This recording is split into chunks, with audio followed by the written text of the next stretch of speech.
Hello friends, so here I am back with the lecture 3 on Smart Read vocab. So without wasting any more time, चलिए शुरू करते हैं. So friends, आज का पहला word है आपके सामने entrenched. Entrenched का जो एक जनरल मीनिंग है वो आपके सामने लिखा हुआ है. Entrenched means firmly established and difficult to change. यानी कि कोई भी बिलीफ या कोई भी चीज़ जिसको आप जो डीप रूटेड है, जिसको आप चेंज ना कर पाएँ इजीली या जो डिफ़िकल्ट है चेंज करने में, उसको बोलते हैं एंट्रेंस्ड. चलिए इसको समझते हैं. जो आप इमेज देख रहे हैं ये बेसिकली किसी वॉर की इमेज है. इसमें आप ये देख रहे हैं ये सारे सोल्जर्स यहाँ पे स्टैब्लिश्ड हैं और ये बेसिकली ये क्या है, ये ट्रेंच है. सो एंट्रेंच वर्ड अगर मैं डिवाइड करूँ,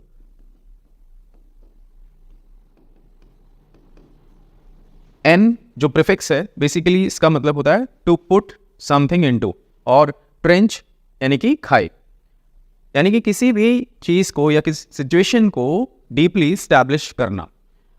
अगर एक और एग्जांपल अगर मैं यहाँ पे डिस्कस करूँ, वो लिखा है आपके सामने, one of the most firmly एंट्रेंस्ड ideas of masculinity is that main don't cry.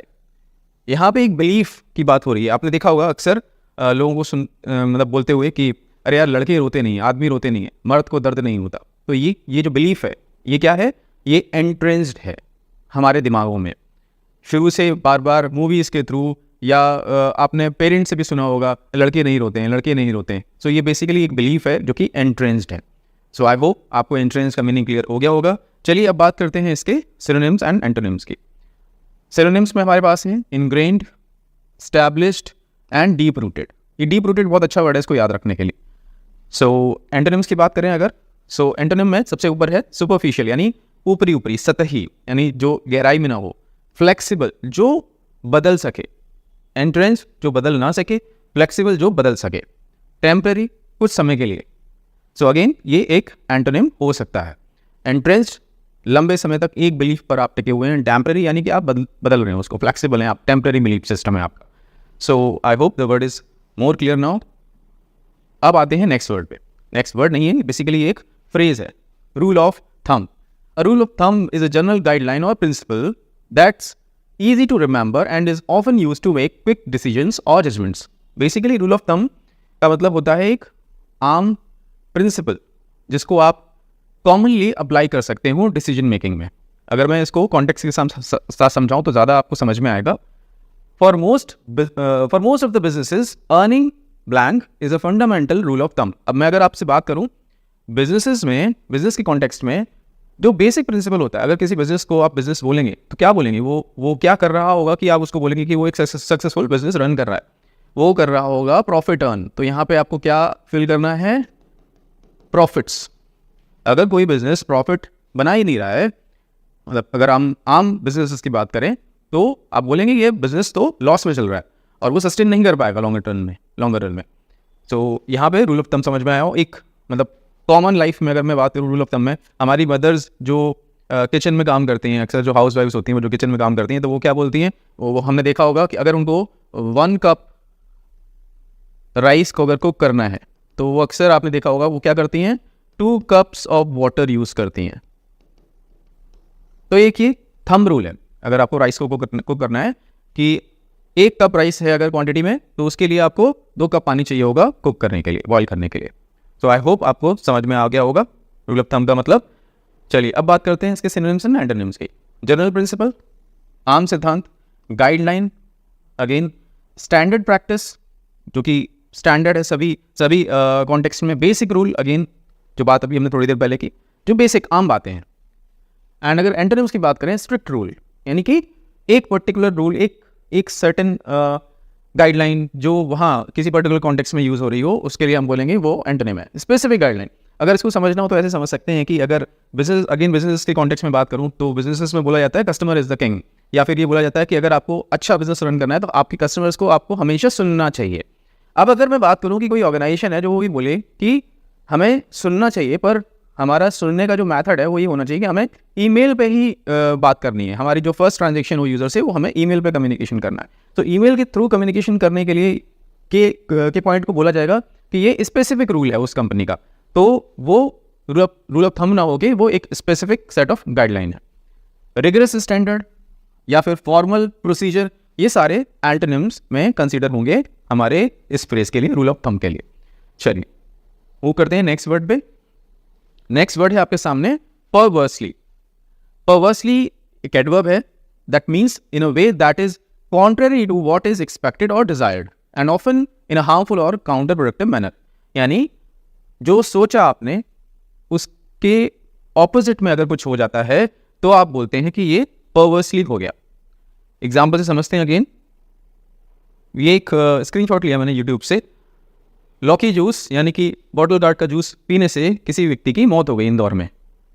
And यहाँ पे एक सेंटेंस लिखा हुआ है उसी के कॉन्टेक्स्ट में, the man's believe that drinking bottle gourd juice would fix his cholesterol levels prove to be perversely misguided as it tragically resulted in his untimely death. Prove to be perversely misguided यानी सोचा तो ये था उसने कि लौकी का juice पीने से उसका जो कोलेस्ट्रॉल लेवल है वो फिक्स हो जाएगा, वो सही हो जाएगा, पर हुआ क्या कि वो जो जूस था वो रिएक्ट कर गया और उसकी डेथ हो गई। सो यहाँ पे आप समझ रहे हैं परवर्सली का मतलब जो आप सोच रहे हैं उसके काउंटर प्रोडक्टिव वे में कुछ हैपन हो जाए आपके साथ या किसी के भी साथ में, तो उसको आप बोलेंगे परवर्सली। ये चीज़ कैसी हो गई? परवर्सली। अब हमारे पास सिनोनिम्स हैं इसके, कॉन्ट्रेरियली यानी विपरीत तौर पे, अनप्रेडिक्टेबली जो सोचा था उसके उल्टा, काउंटर इंट्यूटिवली एंड इनवर्सली। ये सारे जो वर्ड्स और फ्रेजेस हैं ये सारे इसके सिनोनिम्स हैं। एंटोनिम्स की बात करें तो प्रेडिक्टेबली यानी कि ऑपोजिटली, कंसिस्टेंटली, नॉर्मली और लॉजिकली, ये सारे हमारे एंटोनिम्स हैं परवर्सली के। आई hope the word is clear now. आप कमेंट भी कर सकते हैं वीडियो में कि अगर आपको कोई वर्ड समझ में नहीं आया या उसका कोई सिनोनिम या एंटोनिम आपको समझ में नहीं आया तो please comment and ask your questions.